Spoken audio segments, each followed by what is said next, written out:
to talk about a concept, adaptive leadership versus technical leadership. And this is based on work by two guys, Heifetz and Lenski, which you can look up if you're interested. But I'm going to take an interpretation of this and just give you a perspective.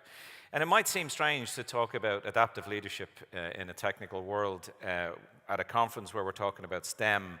But I think it's even more important because I really do passionately believe that many of the benefits we've seen in society in the last number of decades have come because of technological breakthroughs. So as people who influence the direction of technology, we all have an opportunity to really better the world we live in.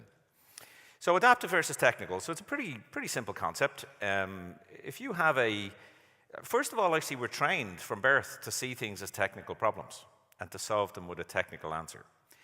An example that's often used to show the difference is if I was to go into a doctor with high blood pressure, and the doctor decided to see that as a technical problem. A technical problem is one where I can see the problem and I pretty much know what the answer is. And even if it's not entirely new, I can apply technical solutions I've seen before to the problem. So in that case, I go into the doctor and she looks at me and says, high blood pressure, I see it as a technical problem, therefore I give you a technical solution, which is a pill. And guess what? It fixes the problem. That's a technical view with a technical solution. If she takes an adaptive approach, then what's going to happen is she's going to say, right, you've got, what's your weight like? Are you drinking too much? Are you sleeping properly? Are you are you stressed? So you look at a broader range of things. And if you take an adaptive approach like that, what you're really saying is the symptom is not necessarily the problem. So let's take our time, look at the bigger picture, and understand what's behind it. So there's a range of things that you could do which would fix your blood pressure rather than taking a pill. Now, a couple of other aspects of adaptive leadership and adaptive solutions. First thing is it takes longer to get there. If I see a technical problem and I see a technical solution, it's often a quick return. If I see it as an adaptive thing, it takes longer to understand the truth and the breadth and the depth of the problem, and it takes longer still to apply the solution. So if I have the high blood pressure and I want to reduce my weight, I've got to diet, I've got to have discipline, so that's hard, it takes time. If I want to exercise, of course, that's hard as well. And by the way, I'm not sure if you know, but one of the best-selling genres of books in the Western world, particularly in the US at the moment, dieting.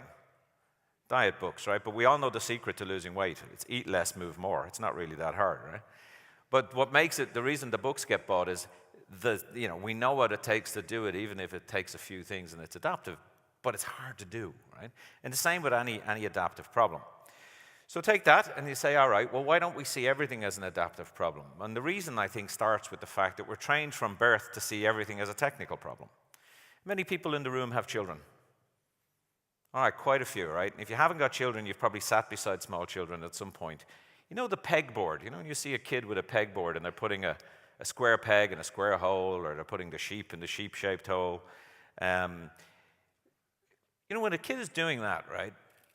And they put the square peg in the square hole, and then they have the round peg, and they try to put it in the triangle. What's your instinct? Your instinct is to reach over and show them which hole it goes in. So what we're teaching children from birth is it's a technical problem with a technical answer. And then we go to school, and in our school systems, we teach them to see things as technical as well. Because if you're going to learn something, even something that should be interpretive like English, you do poetry and you have to do an exam in poetry, the teacher will tell you, this is the right way to interpret this poem. So we drive out, unfortunately, the experimental gene in a lot of kids, right? So we are trained all the way through our, if you're an engineer or you're an accountant or whatever, and you pass your exams, you're shown this is how you solve these problems. So it's an unusual individual that breaks free of that and actually sees the world in an adaptive way because we've been trained to see it as technical. So that's one of the reasons we don't see it that way. So if you then look at adaptive leadership, and why is this important, right? Well, I think the world is a complex place. It's always been a complex place. And if you start to oversimplify it and see things as technical, you're not going to get the right answer. But I'm sure you've all seen the cartoons when you say, there's two lines of people. One has nobody in it, maybe one person in it, one's a huge line, and they have two choices. And everyone will choose a convenient truth over a convenient lie, rather, over a complicated truth. So that's a product of us all having been raised to be technical. So we'll choose the convenient lie over the technical truth. And you're seeing it in politics, right? So this is not just business, which I'll talk about in a minute, but you're seeing it in politics. So the swing to single issue politics, or the swing to the right wing, or any of these things, and in fact some of the kind of extremes we're seeing even in things in areas that would be kind of labeled, political correctness, these extremes that people are taking, is because if you take a single issue, you could say that is the only thing that matters in the world. That makes it very simple and fits with your technical approach to the world. But people who are going to step back and say, actually, the world is not that simple. There are a lot, the world largely, we live in the areas, in the gray areas. And if we don't live in the gray areas, we don't find anything new. And that's true for any of us as we look to deliver solutions through technology. So if you know all this, you can read the Heifetz and Lenski books, you know all this, and then you're going to go and apply it. Now, here's the challenge you have next. If you go into a workplace, and even the organization I'm in at the moment, I'm 4 years in my role in September. When I came in, there were some things that were urgently needed to be dealt with, large organization, a couple of thousand people. And you say, all right, things that have to be dealt with really quickly, and you've got the board and other people, other leaders in the organization looking at you saying, that's on fire, you've got to fix that, put that, stop the bleeding. And sometimes you do have to react and say it's a technical issue, so I'll fix it with a technical solution. But if you want to actually deliver significant, sustainable improvement in the environment you're working in, you've got to be able to sit back and look at it and just the concept is called sitting in the fire. So when I went into my role, I spent 90 days essentially doing almost nothing but listening. And there was an attitude for some people in the organization, it's very action-oriented. Well, I think this is true of a lot of organizations. Like people, you hand them a shovel, they just start digging, they don't even know why. So we have this, need to just move. And because I wasn't moving, there were people making rumblings. Well, are you going to do something? You've been here a while, why aren't you moving? There's clearly a problem there, why aren't you solving it? Why aren't you giving a pill to put down the high blood pressure? So I sit there, I'm not unique in this, other leaders do this as well. So but you're taking this pressure, and as time builds, then you say, right, now I know what we're going to do, we're going to start moving.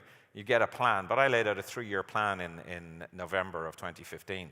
We stuck to the plan and we landed it at the end of last year.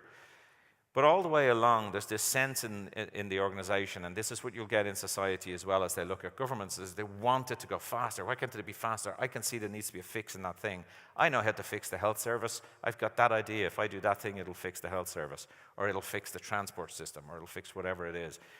You say, but it isn't that, right? It's never just the one thing. You've got to see it as a system. And this is where I think technology people have an advantage in helping the world beyond just STEM.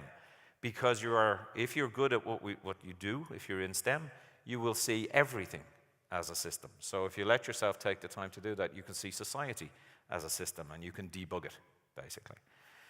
So anyway, that's what I did. I said I was taking my time, and we delivered a lot of benefit. We changed the organization. And I was asked earlier this morning, at 4 years in September, what would I say the single thing that I feel I've made an impact on and that I would be proud of? And I would say it's the culture in the organization. It's the culture of the technology organization, because I'm one person. Any of us, we're only one person. You can only do so much. But if you can create a culture or influence, then you can have a multiplier effect on the world around you. So the culture is the thing I'm most proud of. That took quite a while to turn around. When I went into the bank first, for example, there was a culture where people were fearful because of what had happened. In banking, there was a kind of a defensive mindset. And I found myself in rooms with people who between them knew what the answer was, but because they were looking at their own technical part of the problem, sometimes they would see that's the thing that will solve it for me, but it won't necessarily solve it for everyone else. Or sometimes they'd say, my bit's working, so I'm not worried about anyone else. And the language I used to use with people was, so what you're telling me is that your end of the canoe is not sinking. And it probably took about 6 to 8 months to kind of get rid of that behavior. But if you have that kind of behavior, what can you really do with a culture? So sticking with stuff like that, that's where you say, I could take a technical approach to that. I can fire somebody, right? I can be a dictator about it, or you can just stay on it. And if you stay on it with patience, over the time, you turn people around, and then you keep them on board, and you retain the talent, and you retain the commitment, and you've helped to develop individuals. So that's one of the things you do. But the the concept of doing that in a world where people are putting pressure on you is called sitting in the fire. And as a leader, or if you want to make any significant change in the world around you, if you're looking at things in an adaptive way and there's people, running about in a panic, they'll be looking at you. You've got to be comfortable sitting in the fire and having the courage of your convictions to say, I will get this right, not just do it quick. And while I'm waiting to get it right, I know I'm going to take some hits. And I have the courage and the stamina to sit in this fire and take that. And that's what you're going to have to do. If I look at CIOs generally around the world, the tenure is not great. Most CIOs operate in around a kind of 18 months, 24 months is kind of the tenure for CIOs. One of the reasons for that is that when you're running operations, there's plenty of opportunity for it to go wrong. The other thing is CIOs tend to be spending a lot of money, plenty of opportunities to screw that up too. Somebody told me recently that come September, I might be the longest serving CIO in any bank in Ireland in the last 20 years. So I was a bit worried when they told me that, because I thought maybe someone's going to give me my coat in September. And it reminded me of an old story that a CIO goes into his role, and on the desk is a letter from the old CIO. And he opens the letter, and inside there are 2 envelopes and a note. And he looks at it, and it says, good luck in the new job, but when the first thing goes disastrously wrong, open envelope number 1. So anyway, 6 months later, things go really badly wrong. He's under pressure. He opens envelope number 1, and it says, blame me. And in the event of another incident, open envelope number 2. So 6 months go by, another disaster. He opens envelope number 2, and it says, take 3 envelopes. And so, what I'm saying is that if you're trying to bring about change in your company, in your life, in your society, the courage of your convictions, that's sitting in the fire piece. The reason it requires courage is it doesn't always work. You might sit in the fire and it costs you your job. You might sit in the fire and the plan doesn't come off and you fail, right? But that's why it takes courage. And I don't think there's been a time in my lifetime, and I'm older than I look, I've been around a while, but I don't think there's been a time from a politics perspective or a society perspective that we've ever needed leadership more, and there appears to be such an absence of it. And it's in politics and it's in business. But where does leadership start? Leadership is not a function of rank in the system. You don't have to be a prime minister or a CEO to be a leader. You know, I've worked with graduate recruits for a long time. Sometimes you'll see a graduate recruit come in and sit at a lunch table with people who've been working for 20, 25 years. And a conversation will take place, and older people will be, I'm not happy, and God, those guys don't know what they're doing. And the graduate recruit at the age of 22 can sit there and she could say, well, why don't we look at this from their perspective? That's leadership.